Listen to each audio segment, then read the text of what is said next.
এখন বাঙালিরা ফুটবল বিমুখ হয়ে যাচ্ছে, বাঙালিদের ফুটবল খেলতে দেখি না, এটা খুব খারাপ লাগে। বাট একটা খুব দুঃখ আছে, আগে পুরো টিমটা না মুখস্থ থাকতো। ক্রমতন দে, সুব্রত ভট্টাচার্য, অলোক মুখার্জি, প্রদীপ চৌধুরী, মাঝখানে প্রসূন দা, প্রশান্ত দা অথবা গৌতম সরকার, প্রশান্ত ব্যানার্জি বা প্রসূন ব্যানার্জি, সামনে মানস ভট্টাচার্য, জেভিয়ার পায়েস, বিদেশ বসু, এরকমভাবে মানে পুরো টিমটা মুখস্থ থাকতো।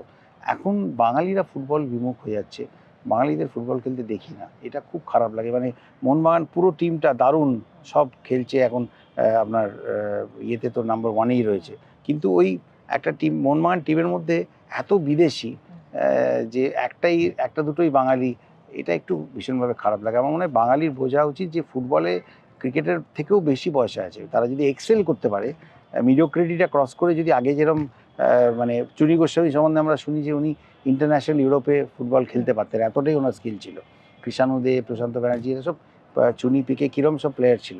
তো আমার মনে হয় বাঙালিদের ময়দান বিমুখ না হয়ে পাঁচিলে বসে আড্ডা না মেরে তাদের কিন্তু মাঠে একটু নামা উচিত। ফলো করুন এইসময়.com